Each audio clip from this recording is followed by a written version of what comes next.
Vamos ler Abacuque, capítulo 1, versículo 2 e 3. Até quando, Senhor, clamarei eu e tu não me escutarás? Até quando gritarei violência e não me salvarás? Por que razão me fazes ver a iniquidade e a vergonha? Porque a destruição e a violência estão diante de mim. Não há quem suscite a contenda e o litígio. Agora, vá para o último versículo do livro de Abacuque. Abacuque 3, vamos ler do 18. Abacuque 3:18. Todavia, eu me alegrarei no Senhor, exultarei no Deus da minha salvação. Jeová, o Senhor, é a minha força. Ele faz os meus pés como o das servas, como os pés das corças, me faz andar sobre as alturas. Senhor Deus, eterno Pai, nós te agradecemos por essa palavra e pedimos a tua ministração, a ministração do teu Espírito nesse momento. É o que nós pedimos e oramos em nome de Jesus. Amém. Irmãos, hoje eu gostaria de falar com vocês aqui sobre intimidade com Deus, sobre relacionamento com Deus. Mais especificamente, eu gostaria de falar sobre um benefício bem específico que um relacionamento profundo com Deus traz para a nossa vida.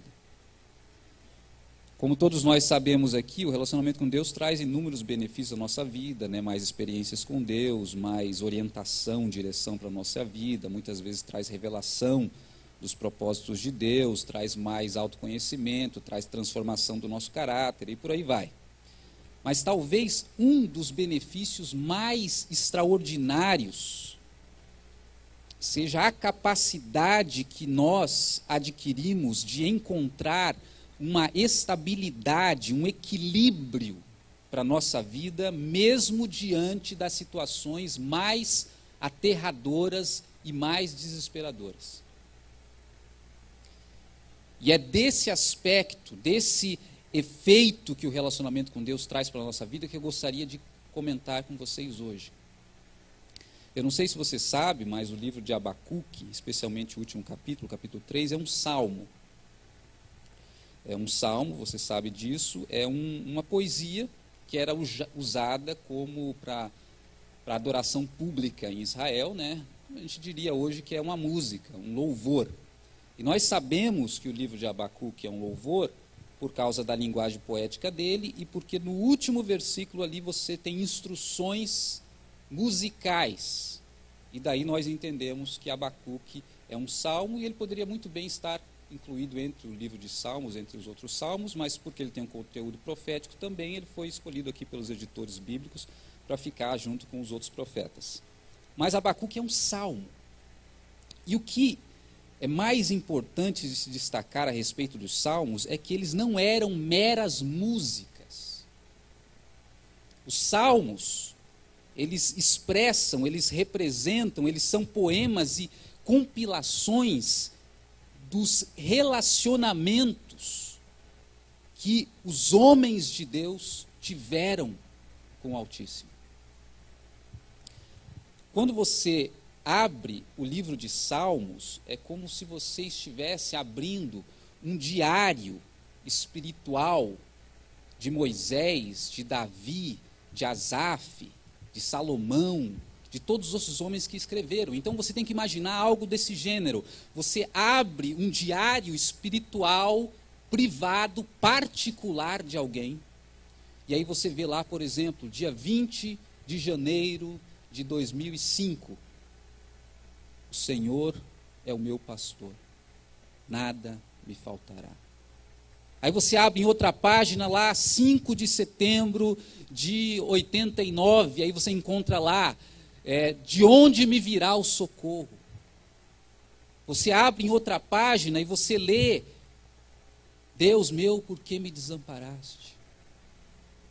É um diário espiritual que expressa o relacionamento que esses homens tinham com Deus.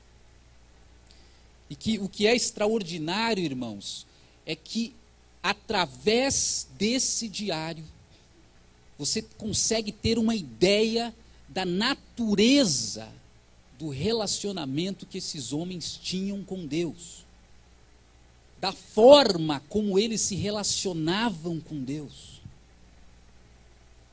da maneira como eles oravam, como eles se dirigiam a Deus. E acima de tudo, você consegue ter uma ideia clara, privilegiada, do efeito que esse relacionamento, que essa intimidade com Deus gerava na vida deles. E uma das coisas mais impressionantes, irmãos, que se destaca quando você lê o livro de Salmos, dentre muitas, é que você percebe uma mudança radical, uma mudança dramática da transição do início de muitos salmos para o fim de muitos salmos.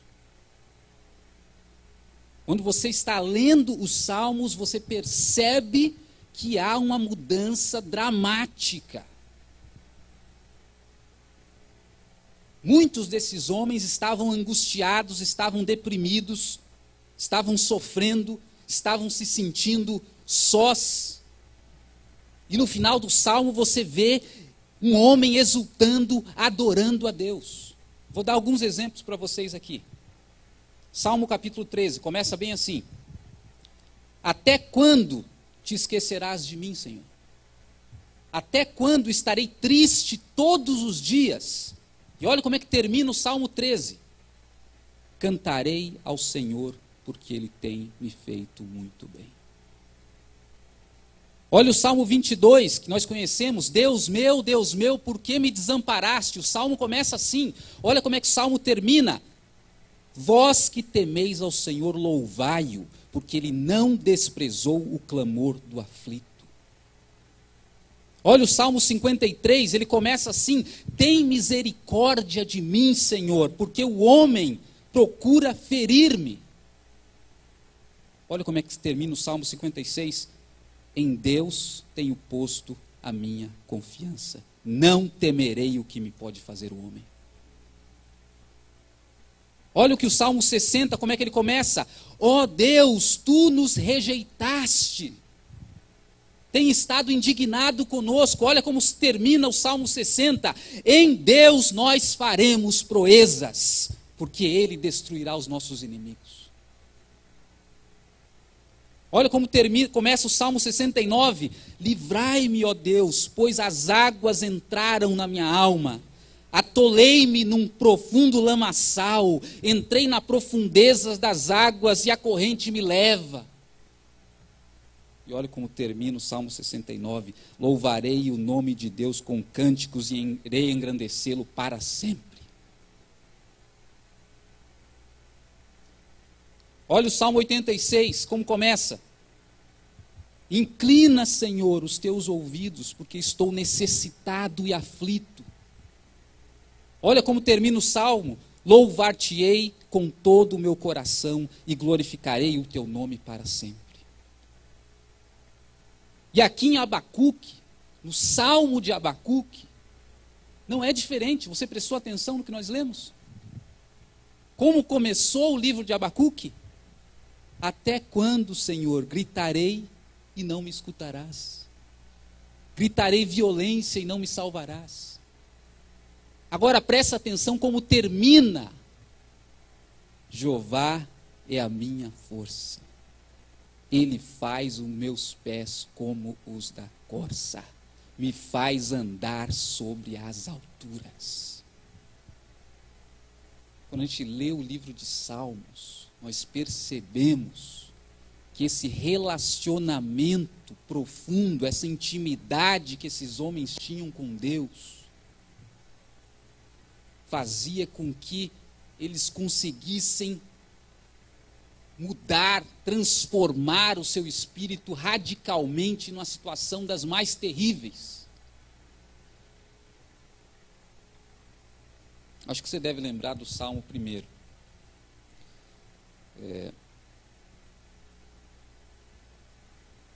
O Salmo 1 diz assim: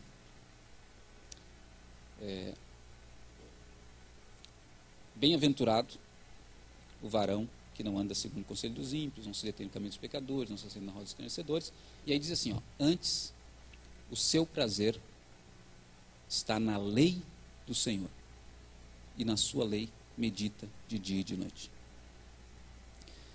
E aí ele continua dizendo assim: esse, que o seu prazer está na lei do Senhor e medita de dia e de noite, será como uma árvore plantada junto à corrente das águas, que no devido tempo dá o seu fruto, tudo quanto faz prosperará. Daí ele continua: os ímpios não são assim. O único salmo que é diferente dos outros é o salmo de número 1, porque ele está introduzindo, na verdade, o que vai ser tratado ao longo do livro. E olha o que ele está dizendo a respeito do livro de Salmos. A introdução: feliz é o homem que tem um relacionamento profundo, íntimo com Deus. Por quê? Agora olha a imagem que ele coloca ali. Ele é como uma árvore plantada junto às águas. O que essa imagem passa para a gente? O que é uma árvore plantada junto à corrente de águas, perto de um rio, perto de um lago? É uma árvore que está ligada na fonte da vida, que traz e sustenta a vida dela. É uma árvore que não vai de hoje para amanhã as folhas murcharem e caírem, que não vai secar. Essa imagem da árvore na beira do ribeiro de águas é a imagem da estabilidade. Essa árvore, ela tem estabilidade, porque ela está num local, as raízes dela estão chegando nas águas. Então, basicamente, o que o Salmo 1 introduz é o seguinte: um homem, uma mulher, uma pessoa que tem um relacionamento íntimo, pessoal, particular, profundo, sólido com Deus, ela tem uma vida estável. Ela tem um equilíbrio na vida dela. Ela tem uma solidez. E depois que ele introduz isso, é que começa os salmos, os diários. E aí ele vai mostrando em cada personagem bíblico, em cada situação, como esses homens tinham estabilidade. Como esses homens, quando vinham as tribulações, as tempestades, os problemas, e eles estavam desesperados, mas em algum momento, no relacionamento deles com Deus, eles entravam desesperados e saíam glorificando a Deus. Eles estavam ligados à corrente das águas vivas. Eles estavam solidamente ligados à fonte eterna, o Deus Altíssimo. E era esta a fonte da estabilidade deles. E aí, irmãos, quando nós olhamos aqui para Abacuque, é muito interessante. Porque ele me passa um pouco, sendo um salmo, da amplitude dessa estabilidade, dessa paz que o relacionamento com Deus pode trazer.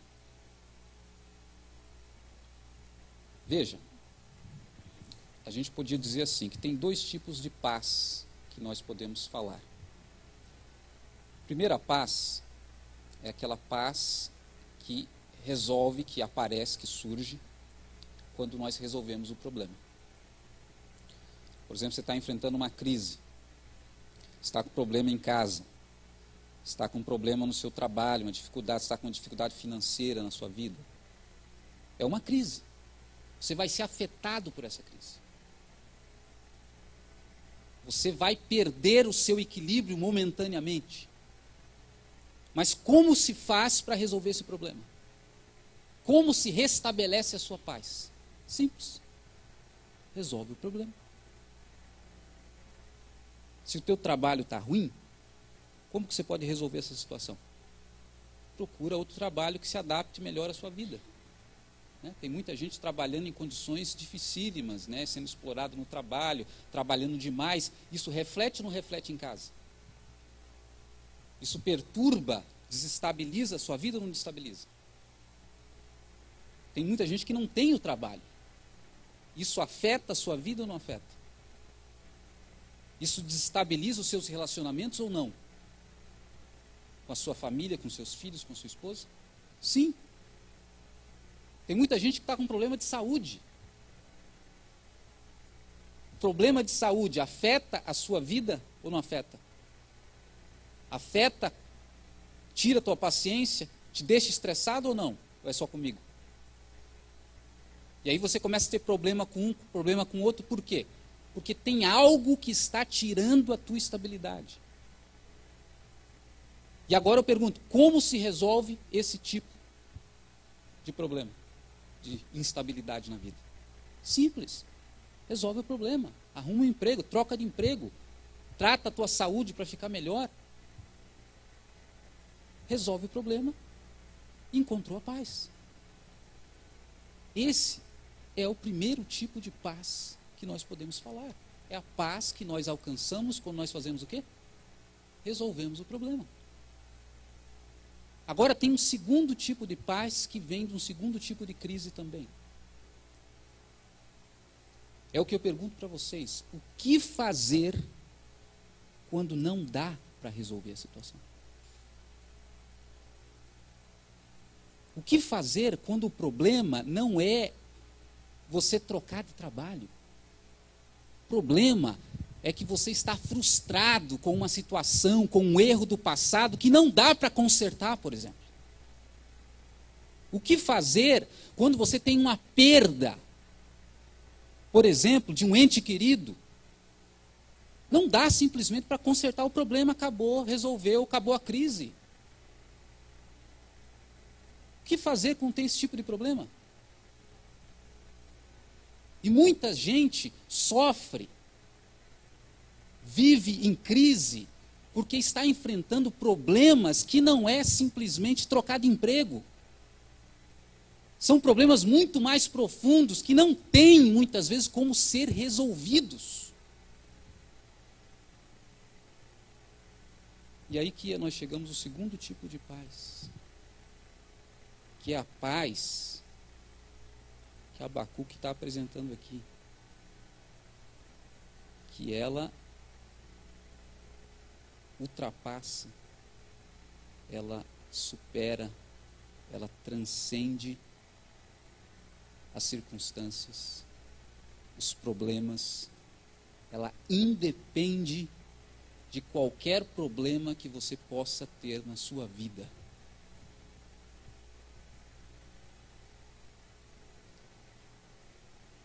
Essa é a grande questão.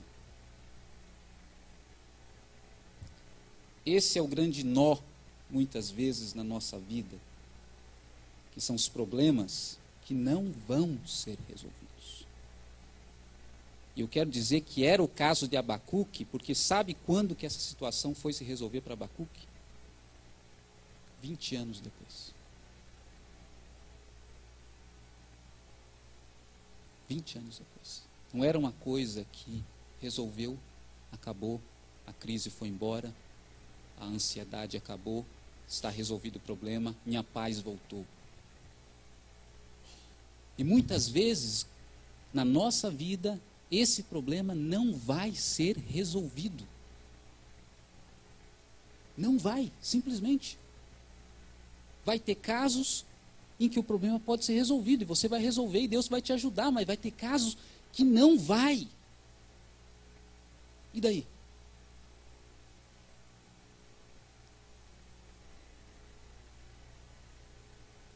Essa paz, irmãos, é a paz que nós temos que aprender a descobrir. Temos que aprender a desenvolver na nossa vida. Essa é a paz que nós temos que construir na nossa vida.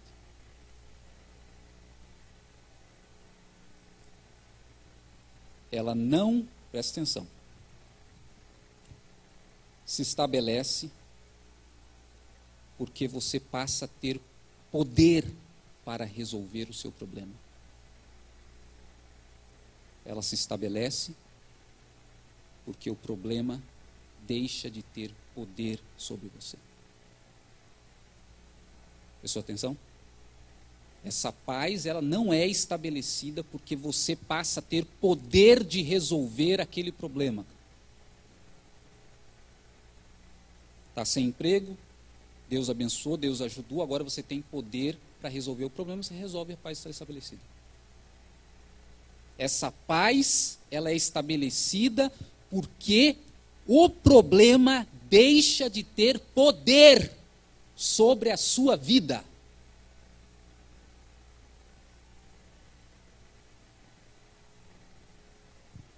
Lembrou do texto? Ainda que a figueira não floresça. Ainda que nos currais não haja gado. Ainda que o produto da oliveira minta. Ainda que não haja mais vacas no curral. Eu me alegrarei no Senhor. Ainda que os meus problemas não sejam resolvidos.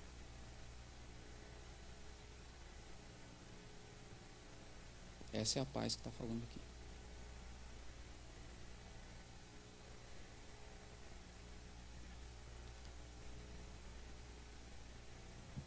E eu creio, irmãos, que essa paz vem porque no relacionamento profundo que esses homens tinham com Deus. É como se eles colocassem um óculos, ou Deus colocasse um óculos neles. Que eles começassem a enxergar as coisas diferentes. E aí eles começam a enxergar que a força deles não está lá nas figueiras, nas oliveiras, no trabalho, no seu emprego, no seu dinheiro, no seu conhecimento, no que quer que seja. É um óculos que você coloca e você começa a ter clareza de onde está a sua força. De onde está verdadeiramente a sua salvação. Não é na mudança do problema que acometeu a sua vida.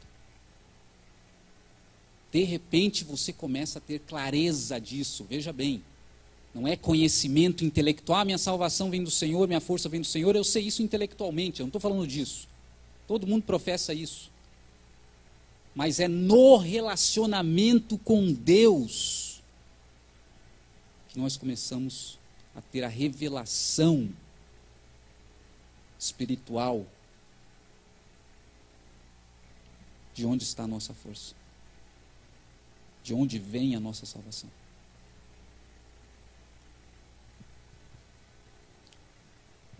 Então a questão, irmãos, aqui é nós acreditarmos nisso, que o relacionamento com Deus, que essa intimidade com Deus, ela pode trazer uma estabilidade, um equilíbrio, uma paz para a nossa vida, que é capaz de superar qualquer circunstância, porque não depende delas. Isso só é possível, eu creio. Não é você decorar um monte de versículo bíblico, não. Não é você pegar, ler um livro, vários livros de teologia, não. Só é possível ter essa paz se você mergulhar num relacionamento verdadeiro com Deus. Eu estou trazendo esse estudo aqui, irmãos, porque eu percebo que muitas vezes a pessoa, muitos crentes, eles têm uma certa dúvida latente, uma inquietação no coração deles, que é mais ou menos, vou tentar resumir dessa forma. Desde antes de se converterem, diziam a eles que Jesus era a paz. Jesus vai trazer paz para a sua vida. E aí citaram muitos textos bíblicos, Jesus é o príncipe da paz, Jesus, Paulo falando da paz que excede todo o entendimento, e os próprios cristãos se saudam com a paz, e desde o Antigo Testamento se saudavam com a paz. Então, ele sempre foi ensinado que quando ele se convertesse, entregasse a vida para Jesus, a paz de Deus invadiria o seu coração e ele teria paz. Sua casa seria um pedacinho do quê? Do céu. E na teoria isso parece bonito. Mas quando o irmão chega em casa, a casa dele, né, que seja falado bem baixinho, se ele estivesse confessando para alguém, minha casa parece mais um pedacinho do inferno, irmão. Parece um pedacinho do céu. Eu sei que Jesus ensinou que no mundo tereis aflições, mas minha vida só piorou, não melhora. Que paz é essa? Que o Evangelho oferece, que Jesus oferece, sendo que na minha vida eu não vejo paz nenhuma, muito pelo contrário. Muitas vezes é essa a questão que está latente na mente de muitos cristãos, e é a realidade. A vida dele é um inferninho, não um pedacinho do céu.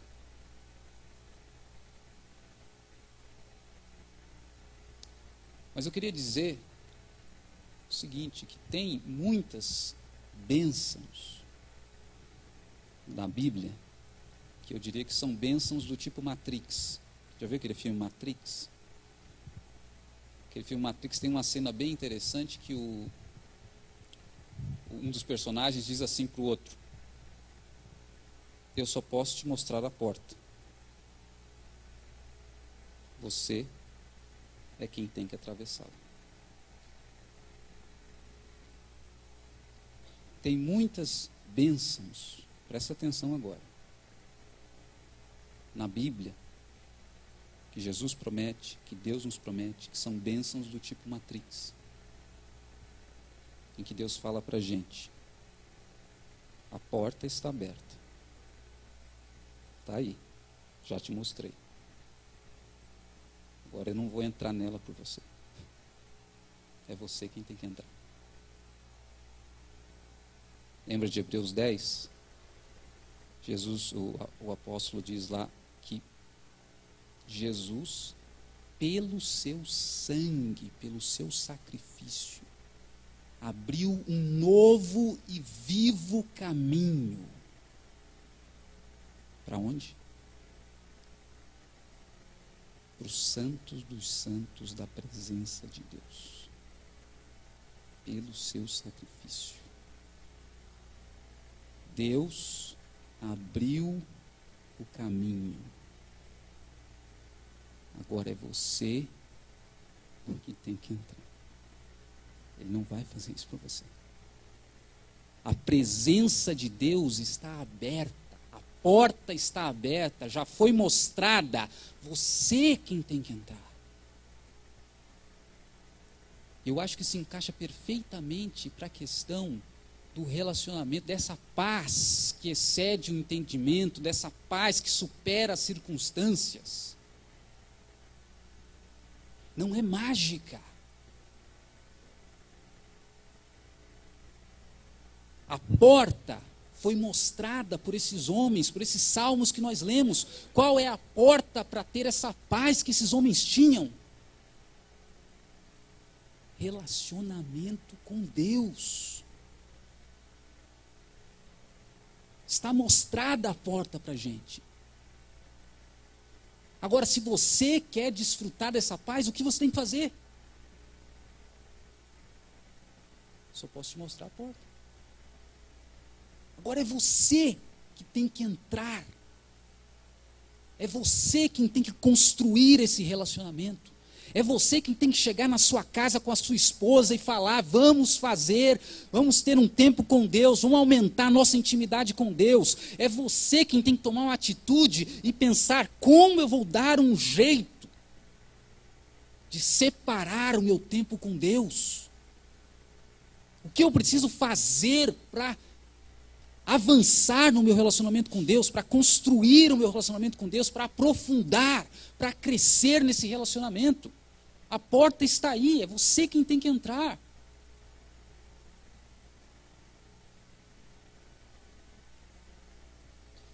Tem uma frase bem conhecida daquele escritor inglês, C.S. Lewis, que representa bem, expressa bem essa questão. Ele diz o seguinte: muitas vezes nós somos como uma criança, brincando, se divertindo, numa poça de lama, na frente do oceano. E aquela criança está brincando, se divertindo, pulando ali, achando aquilo maravilhoso. Como é bom ser um cristão, como é bom ser um crente, como é bom estar na igreja, na poça de lama. Ele diz: muitas vezes nós somos como uma criança na poça de lama, enquanto tem um oceano imenso para nós mergulharmos e aproveitarmos. Relacionamento com Deus é isso, irmãos. Muitas vezes nós estamos nos divertindo na poça de lama, achando que temos um relacionamento com Deus maravilhoso, enquanto Deus falando assim: entra, mergulha, saia da poça de lama e entra na água. Nós: não, aqui está muito bom, Senhor, não, que maravilha, olha isso aqui, olha essa água marrom aqui, que maravilha, né? Dá até para jogar na cabeça, no cabelo, rolar aqui. E Deus querendo colocar, nos dar, nos abençoar com essa paz que nós vimos aqui, o profeta Abacuque. Mas a gente tem que atravessar a porta. Então a minha pergunta aqui é: o que você vai fazer? O que você vai fazer?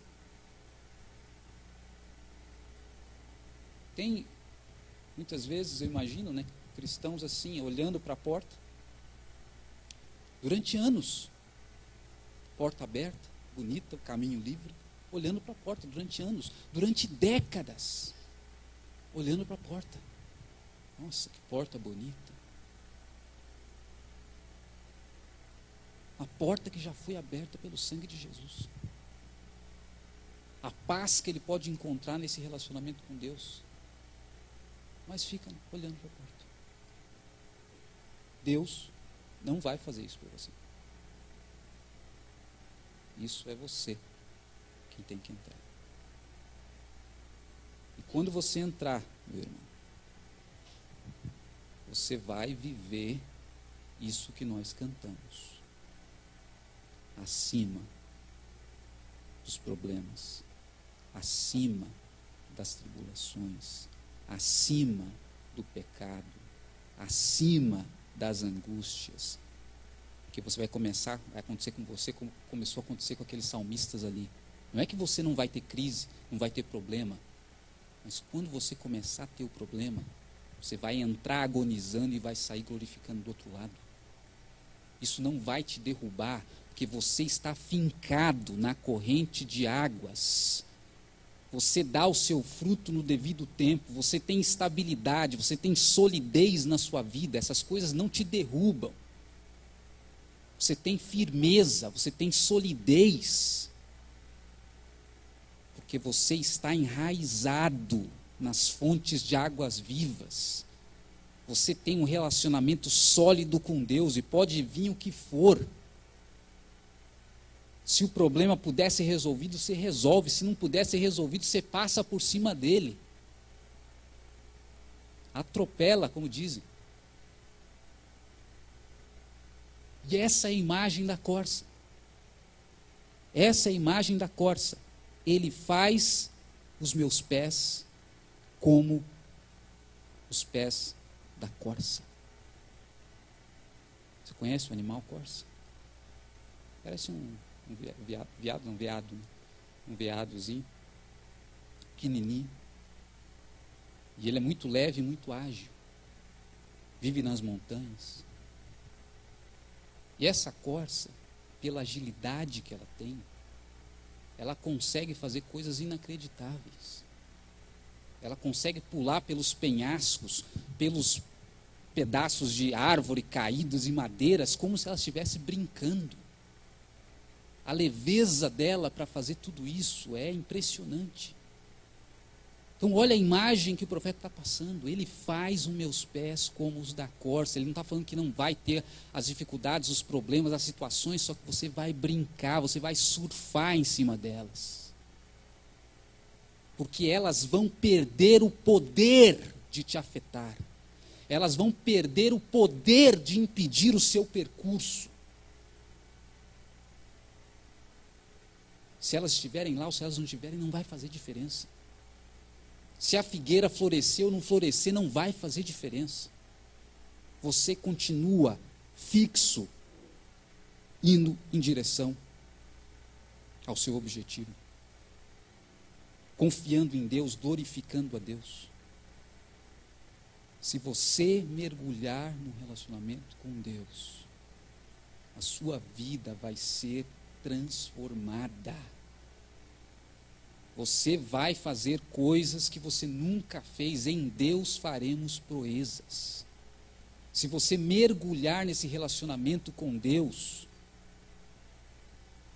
o desânimo vai ser superado.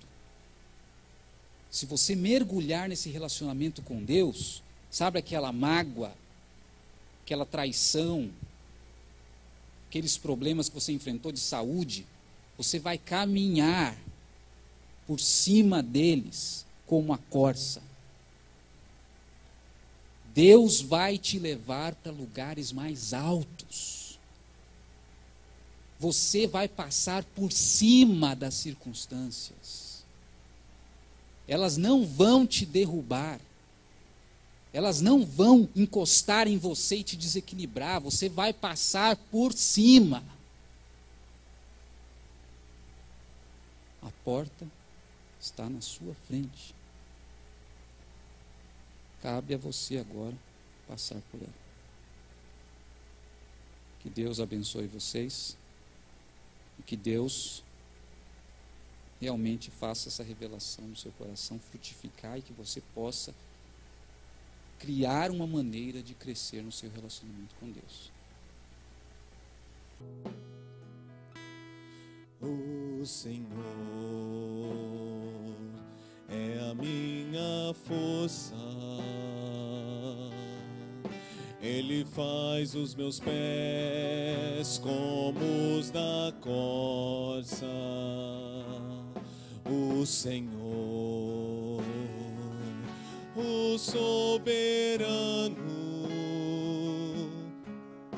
me faz andar em lugares altos.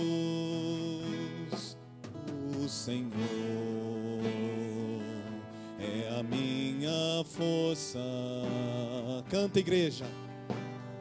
Ele faz os meus pés como os da corça.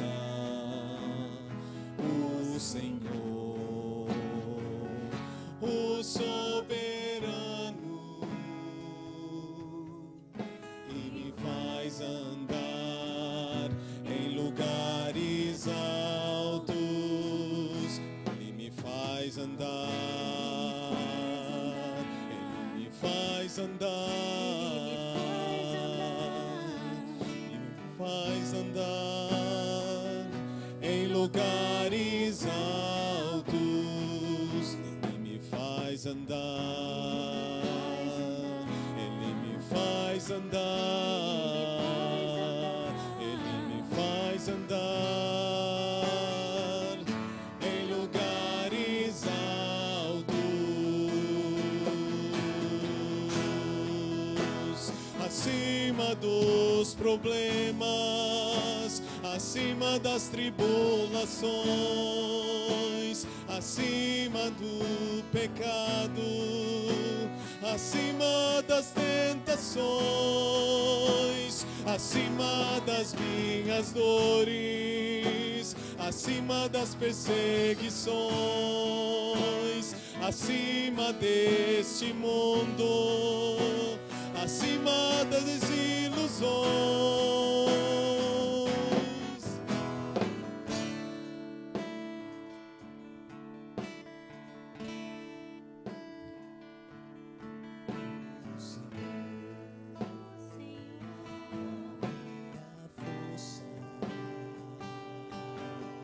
Ele faz os meus pés como os da costa. O Senhor, o soberano Jesus, me faz andar em lugares altos. Ele me faz andar. Ele me faz andar. Faz andar em lugar